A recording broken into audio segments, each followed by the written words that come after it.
I'm sure most of you have been asked the question, what do you want to be when you grow up? And I'm sure half of you have replied with hot and famous, of course, but later realizing that maybe the world isn't ready for your hotness and that maybe you should reconsider something else. What's worse is that you've probably been asked that very question as early as when you were maybe 5 years old. I remember being 5 and being asked that, and when you were that age, let's be honest, you were probably only exposed to a select few jobs.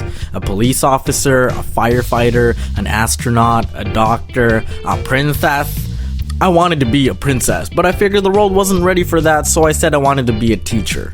As a kid, I thought teachers were an elite level of humans who possessed infinite knowledge. They just know everything there is to know. I wanted their intelligence. I respected them, and I still do. Well, most anyway. Some do an amazing job at it, while others like to rely on reading mundane overhead projector notes verbatim and having weekly quizzes pertaining to those notes, and you question if there even is an influential teacher present, because what you're actually doing is just regurgitating data based on memory and not actually learning the practicality of the information you're being exposed to.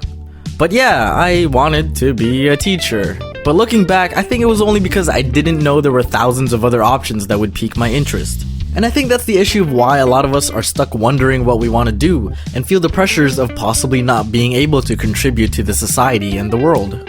For a lot of you, your parents might have been a driving factor as to what you've chosen or will choose to be. While some may be the epitome of strict parenting where they try to mold what they want you to become since day one, Asian parents, I'm looking at you, most are generally content with what you do in life as long as you don't end up being a bum and amounting to nothing despite the privileges and opportunities available to you. And I can vouch for that. See, both of my parents were born and raised in the third world country of Philippines. They both grew up with 8 or so brothers and sisters, so you can assume wealth and luxury weren't aspects of their lives. But once they were adults, my parents knew they had to leave the country in search of a better life for themselves and their future children. I've mentioned before that I lived in Saudi Arabia for a few years, but that was just a stepping stone for moving to Canada. Actually, my parents were deciding between Canada and Australia, and they chose the former. Can you imagine an Aussie domics? Here's my attempt at offending the Australian accent. Crikey, the bum! A bloody good thing I reckon, mate! Sorry. But yeah, we moved to Canada. And being able to experience the immigration process with them, in retrospect, I can appreciate their efforts for seeking a better lifestyle. And I think a lot of second and third generation kids are just unaware of how good we have it. Our parents literally left the homeland of family and friends, left a lifestyle that they grew up with, to go to another land where they had to start over. A new and different land where they weren't necessarily familiar with the language and culture, but are willing to adapt for a better life for their children. My parents probably had less than half of the privileges I had growing up. As an adult now, I understood why my parents were so strict towards my sisters and I to focus on our studies, because there are way more career opportunities here than there were back in the homeland. It was their way of telling us that if we worked hard enough, we could be successful and live comfortably.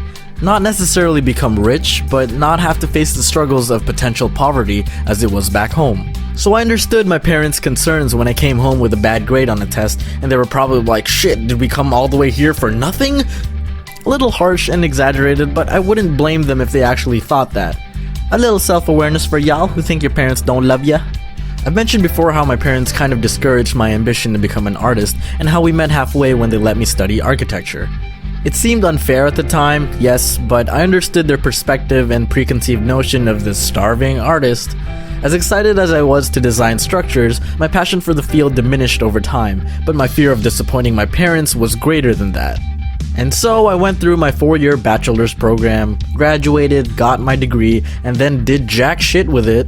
After a while, I realized I needed to find another option. I felt that my parents would understand if I chose an alternative if I really didn't enjoy what I was doing. I started Domics as a webcomic series during my 3rd year of university and used it as an outlet for the stress I had from school.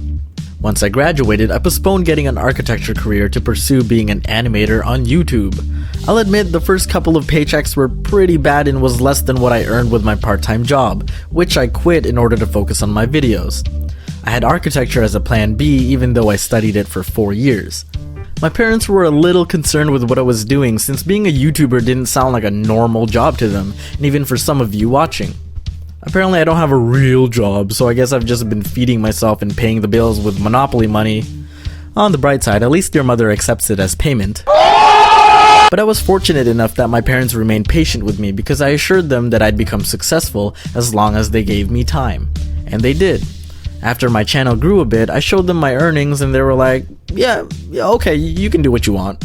Becoming a YouTuber opened my eyes towards what people can actually do for a living. While traditional jobs still exist, new and unique jobs have flourished with the advances in technology and worldwide network. Tools and information are much more accessible now and allow us to achieve things on our own that may have been more difficult a decade ago. People ask me what school I went to or where I went to learn animation, but the truth is, I'm self-taught. I mean, I've been drawing and keeping my artistic passion intact my whole life, but specifically learning animation was an independent effort. I use Adobe Flash. I know it's Animate now for my animations, and so I looked up tutorials on how to use the software. Combined with the knowledge I got from friends who were already more experienced than I, animating became easier the more I did it. If you look back and compare the quality of my first few videos to my current, you can tell that there's been improvement, or at least I like to believe so. Anyway, my point is that it's okay to not know what you want to be when you grow up. And if you're already an adult, it's still okay to be unsure, as long as you have the drive to do something. Anything. I wasn't even sure what I wanted to do for a living until I was already doing it. I did consider being an animator as an adolescent because of all the cartoons and anime that I watched. But I would have never guessed I'd end up here, being a full-time YouTuber. Despite having studied something completely different from animation, I probably wouldn't go back and tell my 5-year-old self to change my history. Despite all the struggles, I think it was necessary to make me who I am today. A bloody wanker. Actually, as a kid, what I really wanted to be when I grew up was become a Super Saiyan, which you can't do unless you're a normal Saiyan first, which you can't really work towards and can only be passed down by bloodline. Aw. But at least I can enjoy watching the sequel series of my childhood anime, Dragon Ball Super. And you can as well. Ad-free, professionally subbed, and in full HD if you head over to crunchyroll.com/Domix, link in the description, and trying a premium membership for 30 days. You'll be able to find tons of other anime, manga, and drama titles as well, if overpowered humans and aliens pummeling each other ain't your thing. I hear Yuri on Ice is getting epic, so maybe I'll give that a shot. Again, that's crunchyroll.com/Domix. Link below. Enjoy!